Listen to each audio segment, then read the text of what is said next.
ഈ പാകിസ്ഥാനിൽ എന്തെല്ലാമാണ് സംഭവിച്ചുകൊണ്ടിരിക്കുന്നത്? ജനത്തിന്റെ ബെഡ്റൂമിൽ പോലും പാകിസ്ഥാൻ സർക്കാർ ക്യാമറ വെക്കുകയാണ്. സ്വകാര്യ നിമിഷങ്ങൾ, പ്രിയപ്പെട്ടവരുമായി പങ്കുവെക്കുന്ന ഏറ്റവും രഹസ്യമായ വാക്കുകൾ, ഫോൺ കോളുകൾ എല്ലാം ഇന്നൊരു കമ്പ്യൂട്ടർ സ്ക്രീനിൽ ചോർത്തിയെടുക്കുന്നുണ്ടെങ്കിൽ ആ രാജ്യത്തെ നാം എന്ത് വിളിക്കണം? കേൾക്കുമ്പോൾ അയ്യയ്യേ എന്ന് തോന്നിപ്പോകും. എന്നാൽ പാകിസ്ഥാനിൽ ഇതാണ് ഇപ്പോൾ സംഭവിച്ചുകൊണ്ടിരിക്കുന്നത്. നമ്മുടെ അതിർത്തിക്ക് അപ്പുറത്ത് സംഭവിക്കുന്നത് കേവലം രാഷ്ട്രീയപരമായ ഒരു നീക്കമല്ല, അത് ഒരു ജനതയുടെ സ്വാതന്ത്ര്യത്തിലേക്കും സ്വകാര്യതയിലേക്കുമുള്ള ഭരണകൂടത്തിന്റെ ഏറ്റവും വലിയ കടന്നുകയറ്റമാണ്. റിപ്പോർട്ടുകൾ ഞെട്ടിക്കുന്നതാണ്.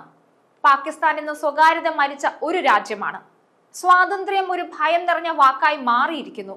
ഇത് പാകിസ്ഥാന്റെ മാത്രം ദുരന്തമല്ല, അധികാരം നിലനിർത്താൻ ജനങ്ങളുടെ കഴുത്തിൽ കയറിട്ട് മുറുക്കാൻ ശ്രമിക്കുന്ന എല്ലാ ഭരണകൂടങ്ങൾക്കും ഒരു മുന്നറിയിപ്പാണ്.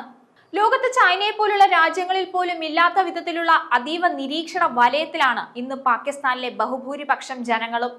അവർക്ക് ചങ്ങലയിട്ടിരിക്കുന്നത് ചൈനയുടെയും മറ്റ് വിദേശ രാജ്യങ്ങളുടെയും സാങ്കേതിക വിദ്യ ഉപയോഗിച്ചാണ്. സ്വന്തം രാജ്യത്തെ സാങ്കേതിക വിദ്യ അധികം വികാസം പ്രാപിച്ചിട്ടില്ലാത്തതിനാൽ ചൈന ഉൾപ്പെടെയുള്ള വിദേശ രാജ്യങ്ങൾ വികസിപ്പിച്ചെടുത്ത നിരീക്ഷണ സംവിധാനങ്ങളാണ് പാകിസ്ഥാൻ ഉപയോഗിക്കുന്നത്. ഇതിൽ കൂടുതലും ചൈനീസ് നിർമ്മിത ഡിജിറ്റൽ ഉപകരണങ്ങളാണ്. അന്നത്തിന് വകയില്ലാതെ ജനങ്ങൾ ബുദ്ധിമുട്ടുമ്പോൾ വൻ തുക കൊടുത്താണ് ഇത്തരം നിരീക്ഷണ സംവിധാനങ്ങൾ പാകിസ്ഥാൻ നടപ്പിലാക്കുന്നത്. രാജ്യത്തിന്റെ സുരക്ഷയ്ക്കും നിലനിൽപ്പിനും ഭീഷണിയാണെന്ന് കാണുന്ന വ്യക്തികളെയും ഗ്രൂപ്പുകളെയും ഇത്തരത്തിൽ നിരീക്ഷിക്കാറുണ്ട്. അത് മറ്റു പൗരന്മാരുടെയും രാജ്യത്തിന്റെയും സുരക്ഷയെ കരുതിയാണ്. എന്നാൽ പാകിസ്ഥാനിൽ അങ്ങനെയല്ല കാര്യങ്ങളുടെ പോക്ക്. ഈച്ച അനങ്ങിയാൽ അതും അറിയുന്ന പോലെയുള്ള സംവിധാനമാണ് പാകിസ്ഥാൻ സ്വന്തം ജനങ്ങളെ നിരീക്ഷിക്കാൻ ഉപയോഗിക്കുന്നത്. ഇന്റർനെറ്റ് ലഭ്യത തടയാൻ കഴിയുന്ന ഒരു ഫയർവാളായി പ്രവർത്തിക്കുന്ന വെബ് മോണിറ്ററിംഗ് സിസ്റ്റമാണ് ഒന്നാമത്തേത്.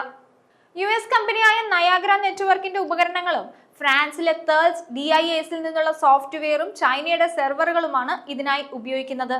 VPNുകൾ, ചില വെബ്സൈറ്റുകൾ, ഫോൺ വിളികൾ, ടെക്സ്റ്റ് മെസ്സേജുകൾ, സോഷ്യൽ മീഡിയകൾ, ജിയോ ലൊക്കേഷൻ ഡേറ്റകൾ എന്നിവ ചോർത്താൻ ഉപയോഗിക്കുന്ന ലോഫുൾ ഇന്റർസ്പെക്ട് മാനേജ്മെന്റ് സിസ്റ്റമാണ് രണ്ടാമത്തേത്.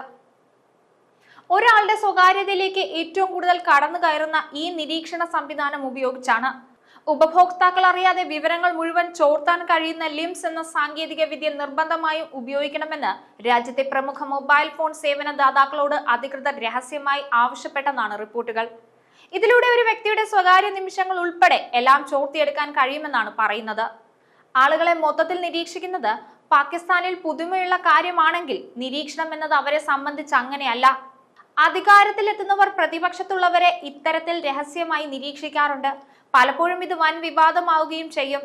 തങ്ങളുടെ അധികാരത്തിന് പ്രശ്നമൊന്നുമില്ലെന്ന് ഉറപ്പിക്കാനും കസേര കൂടുതൽ ബലപ്പെടുത്താനുമാണ് ഇങ്ങനെ ചെയ്തു വന്നിരുന്നത്.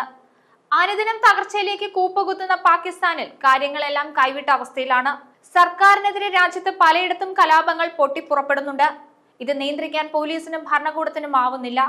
അടുത്തിടെ പാക് അധീന കശ്മീരിൽ കലാപം അവസാനിപ്പിക്കാൻ പ്രതിഷേധക്കാർ മുന്നോട്ട് വെച്ച ഒട്ടുമിക്ക ആവശ്യങ്ങളും സർക്കാരിന് അംഗീകരിക്കേണ്ടതായി വന്നു.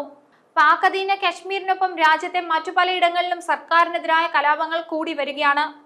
ജനകീയ മുന്നേറ്റങ്ങളെ സാങ്കേതിക വിദ്യയുടെ ഇരുമ്പുമറ കൊണ്ട് എന്നേക്കുമായി തടയാൻ ഒരു ശക്തിക്കും കഴിയില്ല.